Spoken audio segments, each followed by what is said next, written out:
Good morning mga kakiray ko.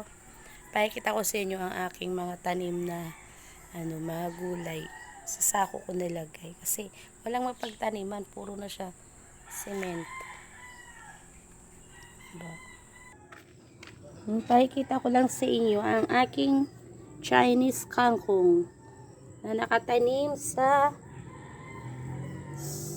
sako. Meron din akong sitaw at saka alugbati. Diba? Ayan pa gusto nyo. Syempre, ang aking tanim na pipino. Meron pa akong pipino. Bali, siya? 3 puno. At sa sako ko lang din nilagay. Kasi wala nang mapagtaniman kasi paligid ng bahay ko ay simentado na. Pati kalsada. So, sa sako ko nilagay. Ang dami yung bulaklak, mga kakiray ko. Ayan. At meron siyang bunga. Kita nyo ba? Yun. Namunga na siya. Actually, marami yan. Maliliit yung iba. Yan. Tapos, pinagapang ko siya sa aking tanim din na alateris. Malilim yung alateris. Ang problema, pag umuulan, yun mahigad. Meron na din po siyang bunga. Tingnan nyo. Kita nyo ba?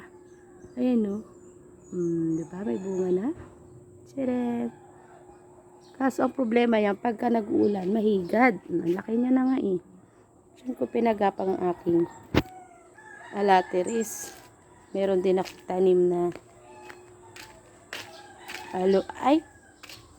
kamote.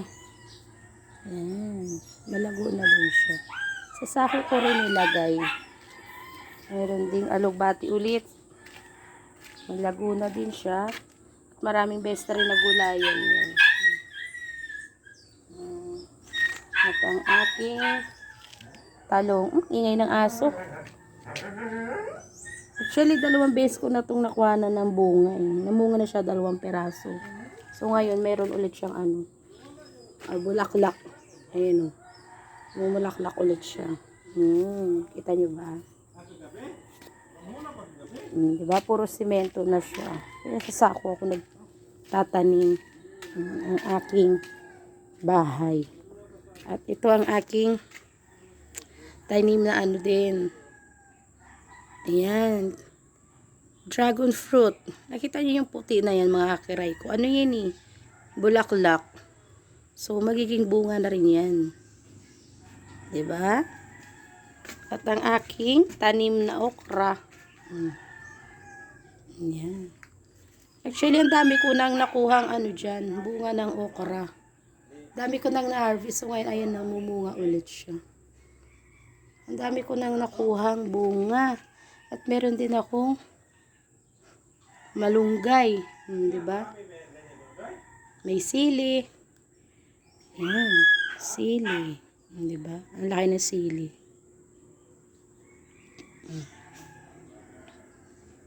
Yan ang aking libangan. Sa sako ko pinagtatatanim. Meron din akong kakao. 2 puno. 1, 2.